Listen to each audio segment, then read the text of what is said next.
Ok. E aí, certinho. Vou botar aqui, vamos compartilhar a tela da Lia. E aí a gente faz aqui. Inverte aqui o... Deixa eu sair o negócio ali.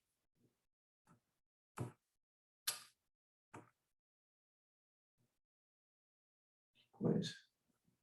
Isso aqui tem que desaparecer daqui, ó.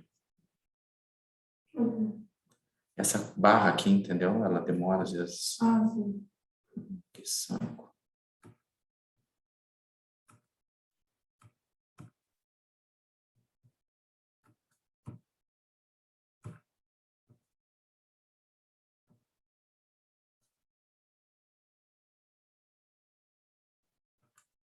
Me atrapalhei todo aqui, gente. Espera aí. Vamos de novo.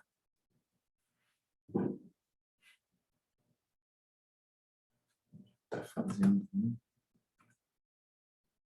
Acho que Ele foi, mas o que acontece? Eu tenho que regular ele aqui, ó.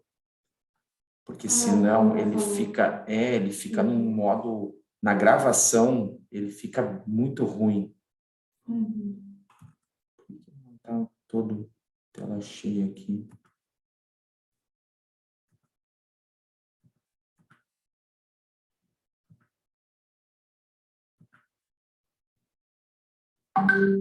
Peraí, porque senão ele vai ficar com esse negócio. Me perdi total mesmo.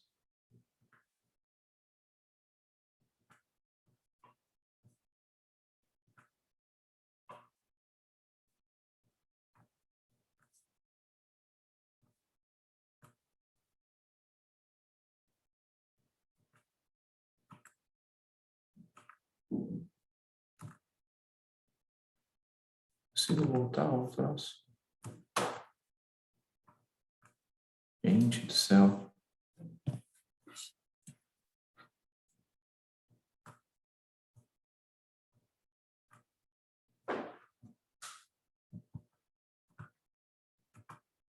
Que a gravação vai ficar com essa tela aqui, sabe?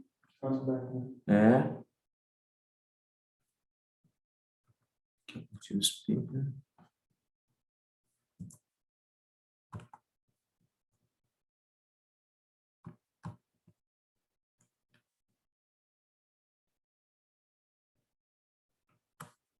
Não tenho acesso.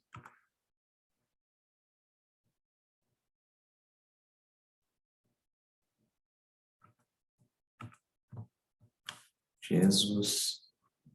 Só piora. eu não sei nem te ajudar. Porque todo mundo costumava gravar e assim, gostava. É, ele tá gravando, mas eu perdi todos os comandos, né? Ah, mas aqui tem o comando, ó. Ele tá aqui, gente. Eu acho que ele está na segunda tela. É. Tu colocou na segunda tela. Cadê o negócio? Acho que dá para ajeitar aqui, ó. Tu pode levar No uma F8. Peraí. Pode levar uma outra tela, ele vai passando pela mouse. Assim. Mas, ó, aqui, ó. Daí apertar. Tá, eu vou sair fora aqui. Não, aqui eu... Aí você sai da reunião. Saí da reunião, que eu dei um cancelar aqui, na verdade. Stop share. Aqui. Yes. E ele tá projetando só o PowerPoint aqui, ó. Deixa eu voltar para cá o mouse. A gente tem que olhar do tipo de extensão de tela, né? Fechar só. Aqui. Pronto. Tá, agora tá certo. Deixa eu fazer o seguinte. Vou fechar isso aqui. E vou abrir de novo.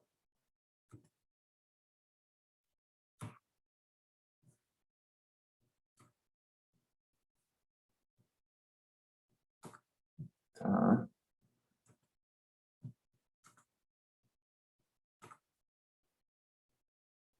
Ok.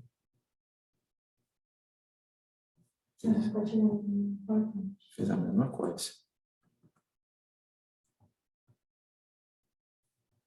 Ah, tu quer compartilhar a tela inteira? É.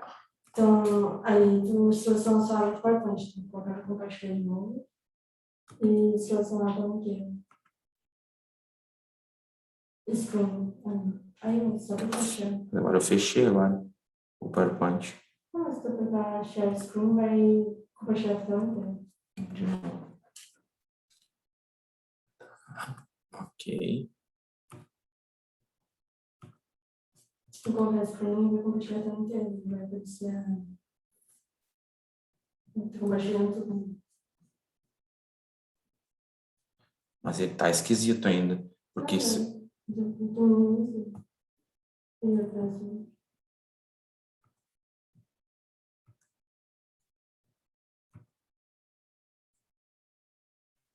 Aqui, ó. Aí aqui assim, quando sumir essa barra, eu consigo jogar as duas telas iguais, sabe? Porque a gravação vai ficar assim, ó. Vai ficar aparecendo isso aqui, ó.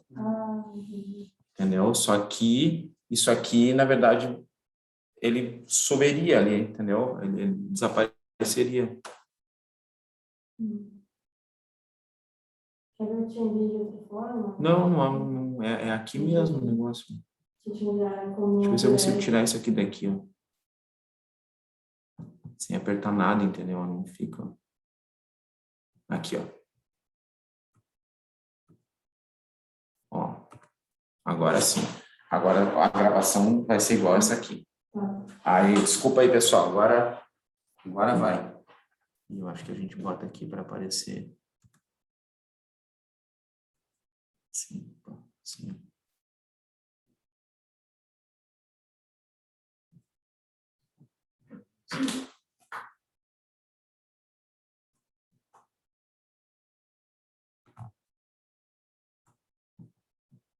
Muito bem.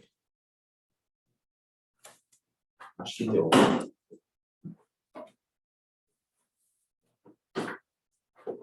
Tá todo mundo ouvindo certinho? Eu sim. Beleza. Perfeito. Então tá, boa tarde, eu sou a Lia Siqueira, eu sou aluna aqui de iniciação científica do INSER, desde o início do ano. Eu estou fazendo parte da bolsa do Felipe Rodrigues, que se trata da preparação de scaffold impresso em tecnologia 3D de hipocampo humano. Eu iniciei em julho, por ali. É um trabalho orientado pelo professor doutor Jaderson Costa da Costa. Então, como eu estou no quarto semestre de medicina, eu não tenho um projeto próprio, por isso que eu estou apresentando o projeto que eu estou acompanhando aqui no INSER. Talvez eu não consiga, eu não tenha a expertise de explicar muitos detalhes do projeto, mas no que eu puder, vocês podem questionar e eu vou tentar esclarecer as dúvidas.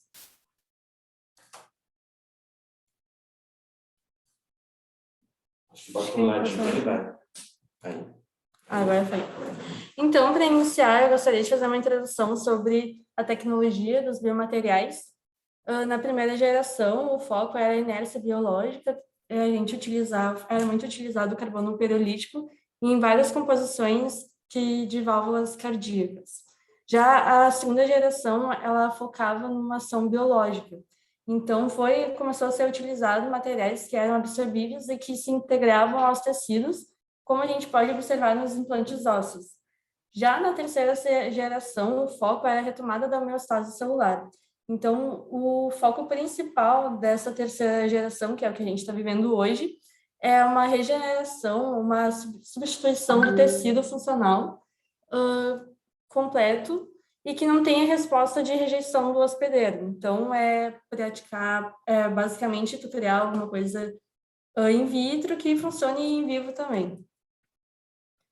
A tecnologia de biomateriais, em suma, ela consiste no transplante de células viáveis ou de substâncias que sejam estimulantes em um material de suporte, um scaffold, que gere um tecido novo funcional, e é isso que a gente busca nesse projeto. Aqui eu trago um artigo publicado na revista 3D Printing Medicine, que traz como a impressão 3D ela tem auxiliado no uso de pesquisas para entender melhor a fisiopatologia de doenças. Nesse caso, ele foi usado para entender como o Alzheimer ele se comporta. O objetivo desse projeto é fazer uma triagem de biomateriais que sejam compatíveis com o cultivo celular e que sejam importantes para a confecção do molde de hipocampo humano em 3D, para ser aplicado em questão de pesquisa mesmo. Mas no futuro, ser objetiva reproduzir in vitro que ocorre in vivo. É muito relevante esse projeto porque a impressão 3D ela vem como uma esperança para tratamento de diversas doenças, inclusive a epilepsia de lobo temporal, que ela cursa com uma extensa perda neuronal em regiões específicas do hipocampo. Então, esse projeto ele viria como um norte, como um caminho, né, ainda muito longo, para pensar em terapias futuras para esse tipo de doença. A metodologia utilizada foi o cultivo de linhagem 3T3, que é aderente de fibroblasto embrionário de camundongo, e a criação de membranas de diferentes matrizes poliméricas e suas blendas que foram preparadas por meio da metodologia de evaporação do solvente. Então, basicamente, os polímeros eles foram dispersos em cloroformo, que foi o nosso solvente orgânico utilizado, e essas soluções elas foram vertidas em uma placa de Petri, e enquanto isso, o solvente ele foi evaporado em 24 horas em temperatura ambiente para criar essa membrana. Os biomateriais utilizados foram o PCL, que é um material biodegradável, bioabsorvível, e o PLA também biodegradável, bioabsorvível, mas ele tem a vantagem de ser o fio direto da impressora. Foi criado também uma blenders, né? O 70% de PCL e 30% de PLGA. O PLGA ele é também biodegradável, bioabsorvível, mas ele é muito frágil, por isso ele foi utilizado como PCL. Foi utilizado também outra blenda de PCL e PLGA, mas também com polipirrol puro. Ele é muito importante porque ele ajuda na condição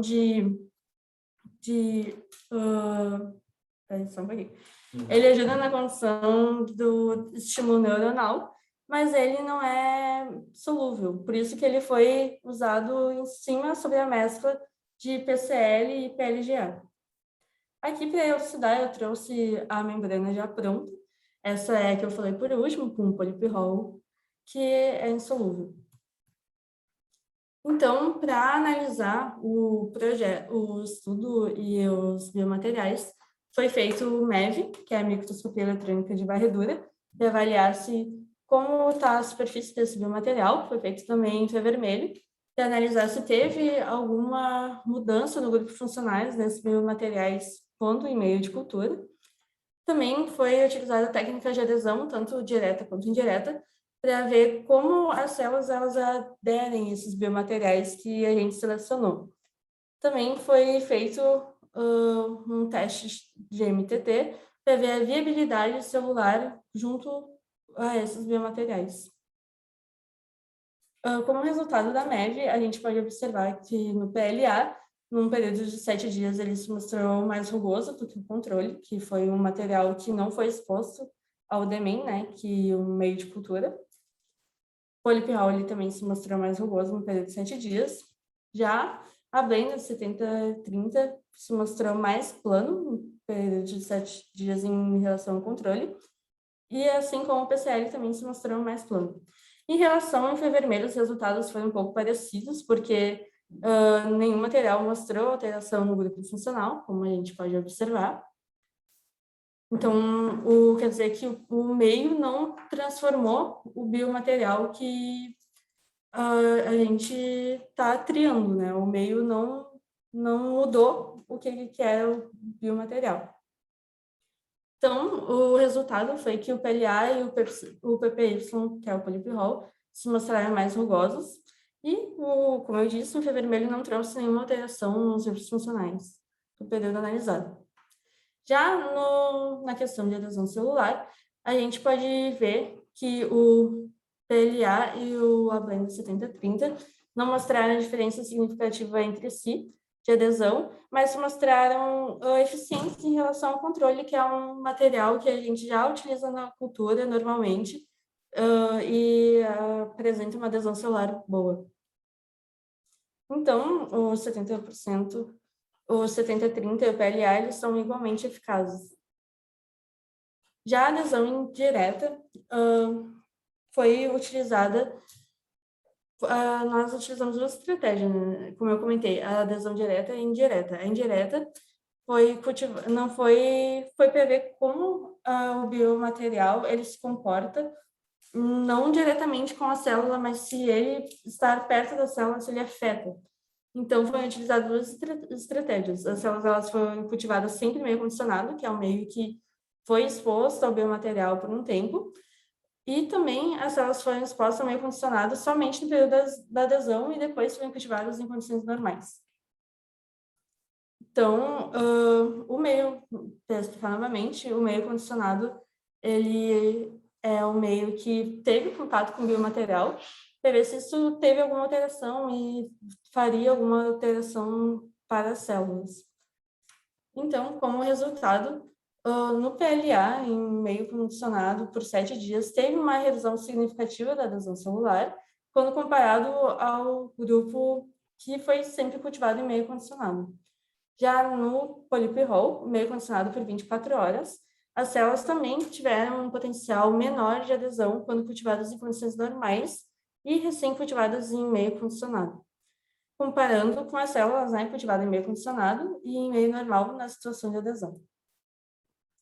Já a MTT, os biomateriais eles foram deixados por um tempo de 24, 32 horas e 7 dias em contato com meio de cultura suplementado e utilizado para o cultivo tradicional de células. E esse meio foi incubado durante 24 horas, aplicado no protocolo de viabilidade de MTT. Não houve nenhuma diferença significativa em nenhum tempo, em nenhum grupo, com exceção do PCL, né? Quando utilizado o meio condicionado por 7 dias.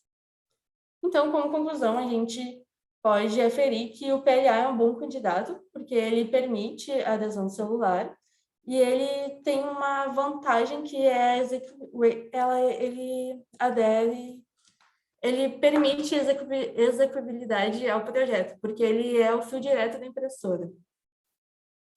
Aqui a gente pode ver a perspectiva do trabalho, que é aprimorar melhor a questão do molde do hipocampo. A gente já tem o primeiro modelo, mas analisado com a ressonância magnética de um paciente saudável, foram feitas algumas melhorias para ficar melhor, mais fidedigno. Esse é o primeiro modelo. A gente pode ver que a estrutura anatômica ela ainda não está bem adequada, e na imagem da direita a gente pode ver um protótipo do próximo modelo a ser executado. Ele, na verdade, já foi executado e está sendo feita melhorias para ficar mais fidedigno. Então, eu fico aberta a perguntas.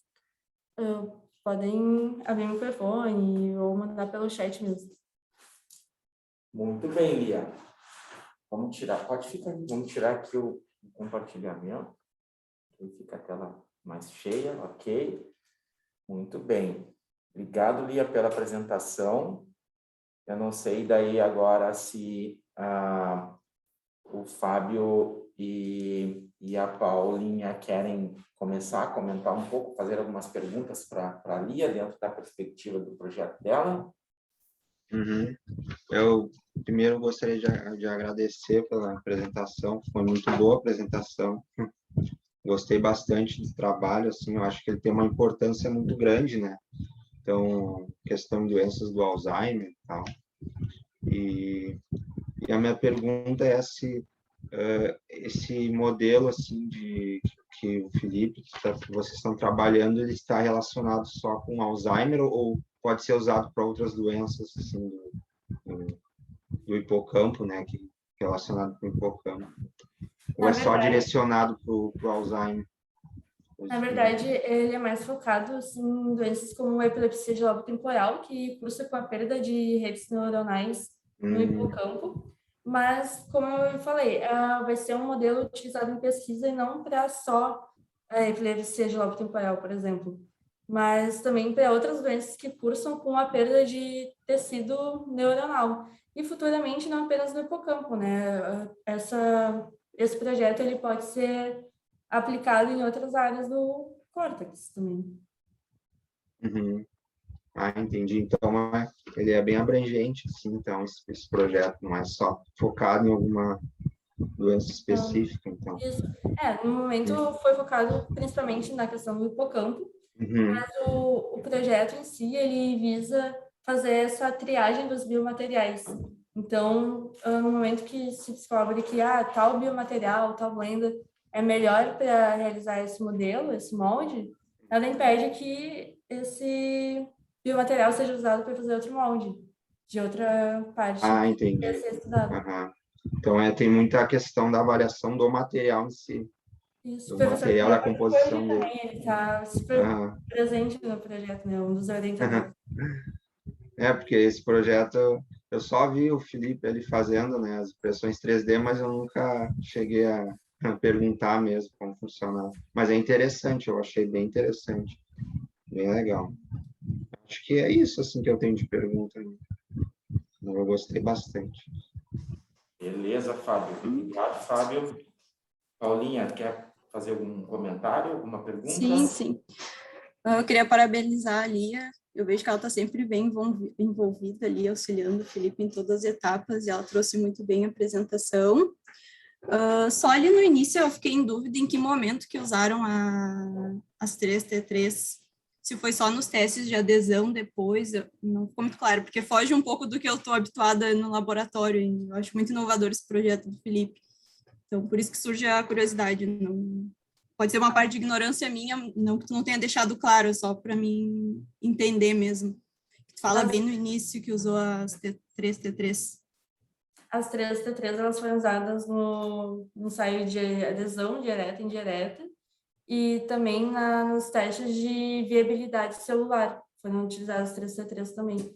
E agora o Felipe está numa linha que quer aliar a histologia com a morfologia, com a questão da anatomia. Então, estão sendo usadas também as 3T3 e a Vera também está sendo utilizada, misturadas junto com o hidrogel e aplicadas nesse modelo de hipocampo.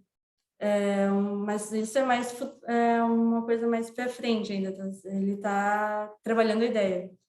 Então, Mas então, no caso, o polímero ele fica na placa e vocês trabalham em cima da placa, que eu nunca acompanhei assim na cultura o projeto, Felipe. Ou vocês já têm o molde? Na adesão direta, as células elas foram cultivadas diretamente sobre o biomaterial, mas na adesão indireta não. A adesão direta foi para ver se o biomaterial estando circundando a célula, se ele mesmo assim afetaria. Então teve os dois testes, tanto o direto, que foi cultivado as células diretamente sobre o biomaterial, como indireto. Entendi. Eu acho que era isso também, acho que ficou super clara a apresentação, é um assunto que a gente não está tão habituado, mas ela trouxe bem claro ali todas as explicações, eram mais dúvidas pessoais mesmo. Eu até sempre tive curiosidade de perguntar para o Felipe, mas não surgiu a oportunidade. Tu esclareceu muito bem, Lia, obrigada. Bom, que ótimo. Não sei se o professor quer adicionar algum comentário.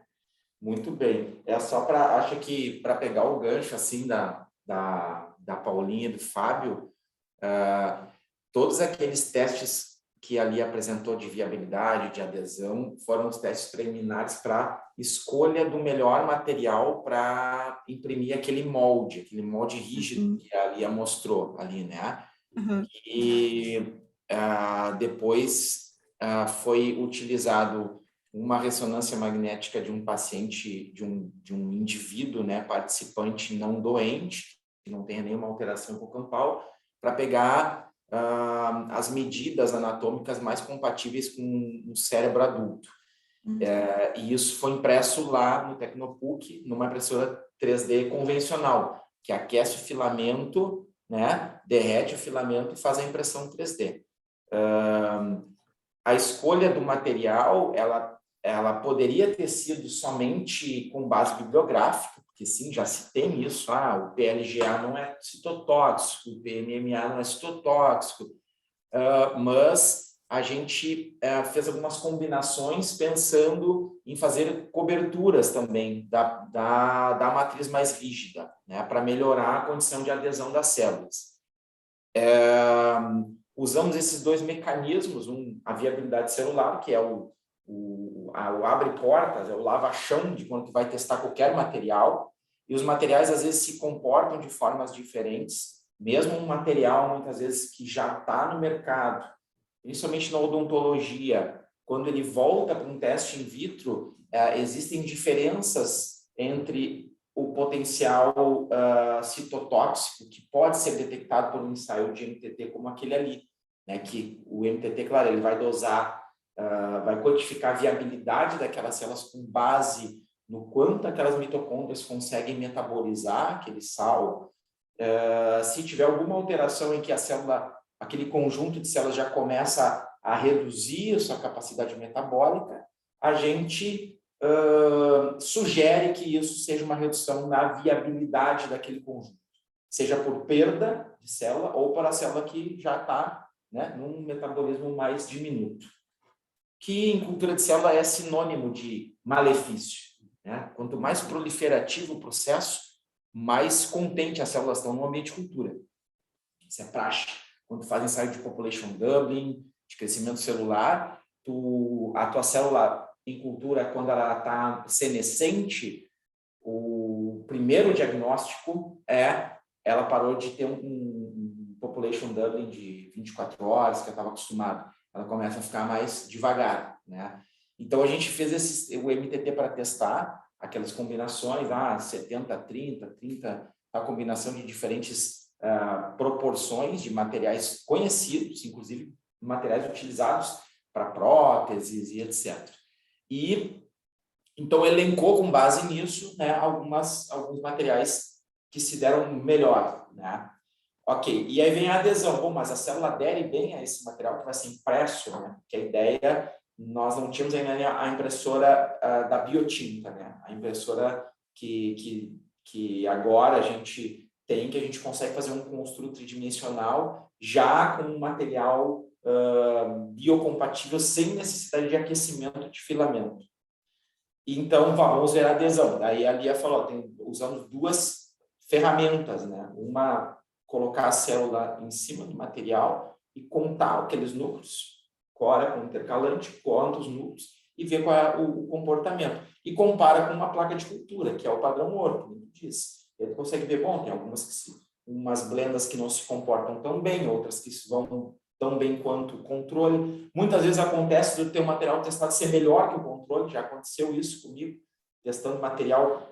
Esse tipo de ensaio a gente faz muito para o odonto, né? O pessoal quer testar os materiais que chegam novos no mercado e a adesão já aconteceu tipo, o material ele tem mais capacidade de adesão do que uma placa de cultura. Então o negócio, se é para aderir, ele está funcionando, né? A célula acaba gostando desse ambiente. E a indireta, ela é muito legal, na minha perspectiva, pelo menos, que é o seguinte: da mesma forma que o ensaio de MTT, que a gente deixa o material embebido no meio de cultura e esperando ele liberar possíveis fatores, possíveis moléculas que sejam tóxicas, isso é preconizado por uma ISO, né? A gente não tira isso da nossa cabeça e isso não está em paper. Existem normativas de testes de funcionalidade celular. A ISO vai dizer assim, para você testar um material que não é solúvel, né? Se for solúvel, tu pode fazer diferentes concentrações e ver onde há a curva de toxicidade. Quando ele não é solúvel, material rígido, sólido ou insolúvel, é por volume. Então, a ISO preconiza 3 centímetros quadrados por ml de meio de cultura. E aí tu coloca isso e deixa isso numa condição 37 graus, com 5% de CO2, numa câmara, numa estufa, por 24, nem vocês fizeram, 24, 48, 72, faz uma curva também de tempo. Pega aquele meio, foi feito MTT, mas também agora vê se este meio não influencia na adesão das células. Porque pode ser que a longo prazo tu tenha um problema, né? Tu desenhou uma prótese, tu teve uma adesão inicial, mas que depois isso se perdeu. Ou pensando na escolha do melhor material. E aí, aquela combinação, que também parece meio maluca, que é o DMEM sem extração, DMEM sem extração. extração do material 1, demência em extração e extração. Eu fiz aquilo ali para pensar uma coisa assim, se eu quero desenhar um material, na verdade, onde eu preciso de alterações em relação à capacidade de adesão celular. Então, eu poderia ter um esquema em que a escolha do material para determinada aplicação, não só para o hipocampo, poderia ser direcionada com um ensaio como esse. Então, por isso que ele ficou meio assim, meio malucão, assim, mas no fim ele tem um bom fundamento, no final das contas. E aí imprimiram o hipocampo, né? Aí agora a ideia é celularizar isso, né? O ideal, né, uma coisa tanto quanto até utópica, é tu pegar subpopulações neuronais, tentar distribuir ali naquele hipocampo, né? Com a ajuda daí da impressora 3D. Apesar que, tendo molde, tu poderia aplicar manualmente o hidrogel, não são coisas a serem discutidas. O objetivo, a justificativa disso tudo, foi o que a Lia falou. Entre uma cultura de neurônios e um modelo, um rato com epilepsia, eu posso ter um sistema como esse, que é tridimensional, é mais funcional, ele tem uma cultura com uma diversidade de comportamento, então eu poderia tentar, de alguma forma, montar um sistema de análise disso. São etapas. Né? Isso que eu ia comentar ali quando o Fábio até questionou. Eu acho que é muito mais do que a gente, claro, pensando no futuro, poder trazer, né, para a clínica, mas acho que agora, sim, para essa parte de modelo experimental, a gente ainda carece muito, né, em algumas patologias, e isso pode contribuir. Isso que eu acho muito inovador, esse projeto do Felipe, eu acho muito legal. E puxando um pouco também para a minha formação, até pensando em algumas moléculas, testar fármacos, né, começar antes de partir para o modelo animal, ou, sei lá, padronizar ele como um modelo de teste, né, para fármacos também seria bem legal. Exato, Paulinha, porque tu pensa assim, né? Daqui a pouco tu poderia entrar num projeto com um leque de possíveis fármacos, de possíveis moléculas muito maior. E tu já faz uma pré-seleção para daí tu ir para o modelo, né? Porque como a gente faz com a molecular, né? Tu olha um perfil gênico, depois tu vai te debruçar em cima de 3, 4 genes. Tu olhou 80, né? Então, tu fez um screening disso, né? Para isso, um modelo como esse é fundamental. Daqui a pouco, toda a linha de tricíclicos, não sei o que daí a Paulinha entende mais disso tudo, seria interessante. Bom, eu tenho 35 diferentes isoformas aqui da minha molécula. Tu não vai fazer isso no modelo. É uma questão também de otimizar, também não passar tudo isso direto para modelo e nem faria, animal, né? Tu vai ter 35 grupos de teste da tua molécula. E daqui a pouco, se tu escolher a tua molécula com base somente no que tu tem disponível em relação à literatura, ao que já está publicado, enfim, tu pode ter deixado de olhar algo muito interessante. Isso pode ter ficado para trás. As IPS fizeram muitos remanejos de fármacos. Fármacos que tinham sido descontinuados para arritmias cardíacas. Eu lembro de arritmias cardíacas como um modelo, como um case disso. Por quê? Porque tinha um nível de resposta muito baixo dos pacientes. Alguns pacientes se davam muito bem com a droga e outros pacientes realmente não respondiam. E isso volta para uma medicina mais personalizada, a identificação não, se o paciente tem este perfil, olhando numa cultura de célula de IPS, uma célula pluripotente induzida, sim, esse fármaco é muito bom, né? E ele é muito eficiente. Então, o reposicionamento de drogas, inclusive, né? Retestar moléculas, de repente, o que acontece muito na psiquiatria, né? Grande parte das drogas que hoje são disponíveis no leque da psiquiatria são drogas que não foram desenvolvidas para isso, né? Foram desenvolvidas para outros fins e que acabam tendo uma finalidade um pouco distinta da origem e que beneficia, né, obviamente, os pacientes. Então, ter um modelo assim é fundamental. Tem que pensar em toda a interface. Né? Por exemplo, não adianta ter uma cultura de célula no formato de um hipocampo. Isso não serve para nada. Entende? Em vez de ser uma placa de cultura, ele tem uma minhoquinha ali.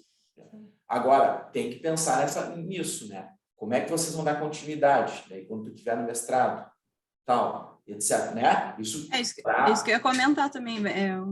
Olhando assim, tudo muito bonito, mas é um processo longo, né? O doutorado todo do Felipe vai muito além ainda. Vários outros projetos vão ter que entrar, né, para contribuir e dar andamento nesse molde. Eu acho muito legal. Exatamente. Essa é a linha. Você falou que era um pouco utópico essa questão de talvez montar um hipocampo organizado. Já foi feito isso com algum outro órgão ou alguma outra parte do cérebro anteriormente? Existem algumas tentativas assim de reconstrução de órgãos, né? Vou falar de novo da cardio. A cardio tinha uns modelos assim de descelularização de coração de rato, né? Deixa só a matriz extracelular e tenta repovoar, né, aquele tecido. É um negócio um pouco complicado, né, porque tu pensa a diversidade, né, de células que tu tens ali, né, e não adianta só pensar assim, eu tenho células que necessitarão ser vascularização, o próprio miocárdio, o conduto nervoso, que é todo organizado, né? Válvulas, membranas, né? Então, é bem difícil tu pensar que tu conseguiria seletivamente repovoar todo aquele sistema, somente pensando em aspectos biológicos, contrátil e de potencial de ação, por exemplo, cardíaco, né, de marca-passo.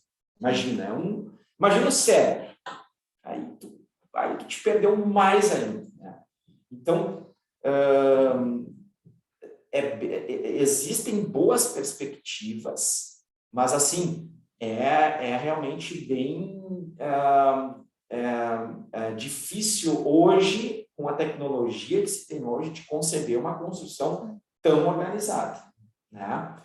Outras maneiras, de repente, ok, mas pensar nisso, o que a gente pensou no hipocampo era de forma mais simples, por exemplo, qual que é a maior população de células do giro dentado? Ok, e CA1, CA2, CA3? Ok, né? Mas pensar na integração, na funcionalidade, isso é bem... eu sou muito pé no chão, sabe, com essas coisas, assim. Esse coração descelularizado, ele já bate anos aí, acho que uns 5, 6 anos que se tinha a ideia, mas é muito difícil. E aí vem toda uma questão do mistério da axolote mexicana, que é uma salamandra que pode perder um coto completo, né, e regenera um braço. A própria lagartixa também, né, o rabo, né.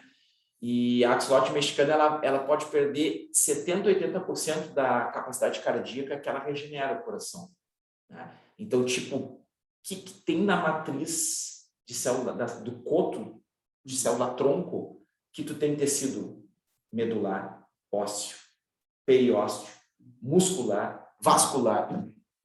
Cara, é surreal, assim. É um absurdo. Eu acredito que o projeto do Felipe vem mais como um pontapé inicial, né? Exato. Que, se tu procurar no PubMed, acho que 3D Printing Hippocampus tem mais ou menos 3 artigos, agora deve ter uns 4. Então, é mais como... é um projeto bem pioneiro. Exatamente. Então, é o primeiro passo, né? O primeiro passo para um grande desafio, né? É muito legal, assim. Você falou que isso era ficcionado pela neurogênese. Existe alguma forma, algum marcador de tentar fazer essa diferenciação, talvez através de células pluripotentes, para originar alguma parte do cérebro? Tem. Tu consegue direcionar a diferenciação in vitro, se tem uma célula precursora, né? Ela pode ser uma célula que tu coleta, por exemplo, da matriz germinativa de um modelo. Tu tem um mapa do cérebro do rato, por exemplo, onde tu consegue selecionar células precursoras neurais, não são neuroepiteliais, já são um pouco mais avançadas, e que elas têm uma capacidade de diferenciação bem interessante. Já foi feito alguma vez algum experimento para que talvez a gente conseguisse montar algum organismo, não um organismo vivo, mas algo que tem uma correlação, por exemplo, o hipocampo tem correlação neuronal, vascular, etc., como você falou, nervosa, estímulo elétrico. Existe algum protótipo, alguma coisa do tipo que envolva células tronco e essa diferenciação através de marcadores químicos? Ou... Tem. Por exemplo, as culturas que são os organoides, que iniciam com uma cultura, uma monocamada de célula tronco pluripotente, induzida, que aí pode ser do próprio paciente, tem uma cultura de fibroblasto, que se torna uma célula tronco pluripotente induzida, e que tu passa a cultivar ela num sistema não aderente, sob agitação, e a desorientação faz com que ela forme diferentes camadas, direcionando essa diferenciação com fatores que tu mesmo adiciona no meio de cultura. Tu consegue gerar, quem trabalha com mini cérebros, com organoides cerebrais, 2, 3 camadas que parecem camadas corticais, né? Então tu começa realmente com diferenciação tecidual. E teve um paper do Stevens, que é brasileiro, da Federal do Rio de Janeiro, que mostrou um pseudo-olho num organoide, né? E depois, uns pesquisadores, eu acho que são canadenses, seguiram e aprimoraram o protocolo e conseguem hoje induzir a formação de um mini cérebro com 2 pseudo-olhos que respondem a estímulo luminoso, com contração, tipo como se fosse retina, né? Pupila, perdão. Então, existe, né? A engenharia existe. E o conhecimento do genoma, em 2003, quando o genoma humano foi sequenciado, daí falaram assim, agora todas as doenças genéticas não existirão, né? A cura para tudo e tal. E aí se decepcionaram, né? Não, puxa vida, não dá para curar, tu tem uma falha no genoma, ou não dá para curar. Apesar que agora o CRISPR tá bem tendencioso a mudar também esse conceito. Mas o que o conhecimento e o depósito de genoma humano de GenBank trouxe, isso é incalculável, o benefício para a ciência, para a pesquisa, né? Então, o sequenciamento ele tinha um foco de cura, né, em relação a doenças genéticas, e ele se torna uma ferramenta gigantesca para o pesquisador. Então, tu conhece em nível molecular hoje todos os perfis e possíveis subtipos celulares que darão origem a diferentes células. Na teoria, funciona super bem. Na prática, às vezes é um pouco complicado. O fato da geração de célula pluripotente induzida pela transfecção de 4 genes, dentre 24 genes que foram selecionados como candidatos, que são genes que são expressos durante a fase embrionária, durante o início do desenvolvimento, e vão sendo silenciados por fatores epigenéticos, por bloqueios de silenciamento gênico, e o indivíduo vai se formando, né? O entendimento desses genes fez com que esse protocolo pudesse ser, hoje está disponível para os pesquisadores. Não é por nada que foram laureados com o Prêmio Nobel de Medicina em 2012. E, junto com o John Gordon, que é o cara da clonagem, né, da transferência nuclear, e diz, olha, quem manda é o citoplasma do ócito, se colocar um núcleo de uma célula somática dentro de um ócito nucleado, ele vai se tornar um embrião, com as mesmas características do núcleo doador, sem características maternas, né? A não ser DNA mitocondrial, mas que também o pai já descobriu que também doa, né? Um pouquinho. Mas... Uma contribuição. Exato, é mínima, mas tem, né?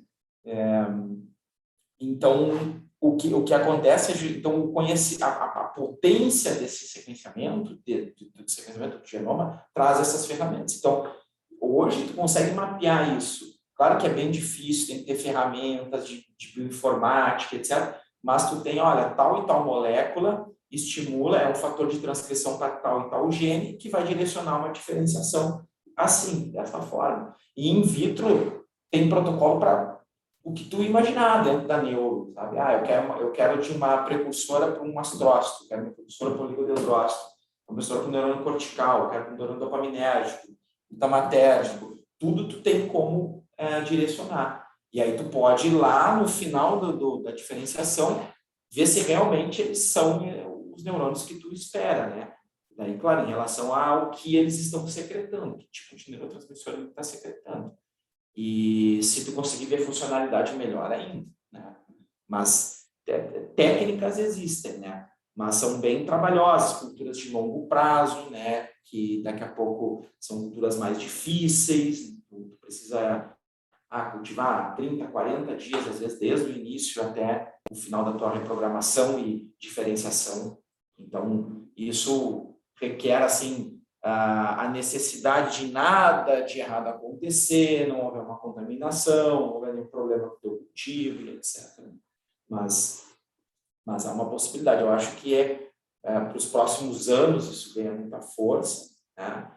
E pensando assim em criação de órgãos mesmo, daí para o transplante, eu particularmente, é uma opinião pessoal, eu vou mais para os organismos quiméricos, aqueles órgãos que são gerados por nocaute gênico e por um quimérico, uma massa celular interna de um blastocisto com células pluripotentes de um paciente, e tu gera um animal com um órgão de um ser humano, por exemplo. Isso também parece meio Matrix, meio fora da realidade, mas isso é uma coisa que biologicamente é mais fácil. Eticamente, não vou entrar no mérito. Funcionalmente, depois que você vai transplantar no paciente, não vou entrar no mérito. Agora, biologicamente, é um processo muito menos trabalhoso. Muito menos distante. Muito menos distante. Deixa a biologia fazer para ti. Né? Porque, cara, de um óvulo fertilizado por um recém-nascido, pensar em qualquer organismo vivo, né? É um negócio, um processo, né? Assim, gigantesco, né? Cada dia desse período é um dia de uma cascata de sinalização, uma cascata de reconhecimento temporal, genético, espacial, estrutural, tudo tem que estar correndo no mesmo ponto. Senão, há uma alteração. E aí, uma malformação, que muitas vezes é descartada e as pessoas nem percebem, né? Mas quando viável, pelo menos em nível de implantação, aí pode gerar um indivíduo com algum problema. Mas é bastante trabalhoso. Mas é o caminho, que nem a Lia falou, é um primeiro passo. Eu acho que ter modelos assim é muito bom, é fundamental. Modelos assim, entre a cultura e o modelo. Porque a cultura, ela funciona muito bem, eu gosto muito, trabalho muito com cultura, mas muitas vezes quando ela vai se tornar algo macro, né, os resultados não são os mesmos. Acaba funcionando na cultura. Como é que tu vai pensar em dose de algo, né? Faz uma curva para a cultura. Às vezes isso não é representativo, às vezes é muito representativo. Então, tipo, eu testei extrato da erva mate. Tu não tomou chimarrão ainda? Ainda não. Nós temos o chimarrão aqui, né? Que é daí, então, o extrato se chama Ilex paraguariensis. Ela é super boa, tipo antioxidante, tal, né? Mas também a água quente do chimarrão tem relatos que pode dar câncer de esôfago. Né? Então, tipo, se tu vai testar in vitro, tu consegue fazer o Ilex ser bom ou ruim e tal, mas na realidade, né, qual que é a translação disso? Que nem o professor sempre fala, dá o exemplo da cloroquina, né? Que in vitro não quer dizer que vai funcionar em vivo. Exatamente. Que nem até ele dá o exemplo que até cimento, se colocar cimento, pode matar o vírus. É um ótimo exemplo, porque o controle negativo, às vezes, o controle positivo para um MTT é hipoclorito. Então, assim, poderia usar hipoclorito tomar hipoclorito para o coronavírus, entendeu? Que in vitro vai funcionar, vai atenuar, vai matar um pouco, né? Não quer dizer que em vivo vai funcionar. Exato, exatamente. E, claro, tem que testar in vitro, né? Testa a cloroquina in vitro, vê se ela tem uma ação. Opa, ela tem uma ação. Agora, qual que é a curva que necessita? Qual que é a dose que necessita? Se é que vai funcionar no macro, né? Porque ali tu não tem barreira nenhuma. Tu tem a pobre, coitada da cultura de célula que está ali em defesa e o que tu está colocando. Por isso que o ambiente de cultura ele é muito mais limpo e requer muito mais cuidado do que o próprio ambiente cirúrgico. Sim. O ambiente cirúrgico tu tem um antibiótico profilático, apesar que na cultura tu também tem uma profilaxia gotejando, mas tu tem um sistema imunológico, tu tem uma pele, tu tem um paciente. Claro, tem o cuidado todo e deve ser, obviamente, seguido à risca, mas na cultura, as pobres coitadas estão ali, né? Em defesa mesmo. Só abrir a placa, é ela e mais ninguém. Né? Então, tem que ter mais cuidado ainda. Sim. Muito bem. Vou devolver para o lugar. Tá bem, eu não sei, eu acho que a nossa segunda apresentação não está presente. A Thaís. Então, pessoal, deixa eu ver aqui. Aqui, ó. Botei aqui. Era a Thaís. De repente, ela se passou na jogada. A Thaís. Então, pessoal, não sei se querem comentar mais alguma coisa. E daí eu vou mandar uma mensagem para a Thaís, ver o que aconteceu, ver se ela me manda um e-mail, alguma coisa. E a gente passa ela daí para o último dia, ou eu dou um jeitinho aí deixa eu ver aqui, de ajustar a apresentação dela. Certo? Acho que era isso. Gostei muito da apresentação, muito, muito bom. Então tá, pessoal, semana que vem, então, deixa eu ver aqui, é a Fernanda e a Paulinha. Isso. A semana que vem, que apresento. Então, e aí a gente se conecta, então. Então tá. Abraço. Valeu, bom fim de semana aí. Abração. Tchau, bom fim de a todos.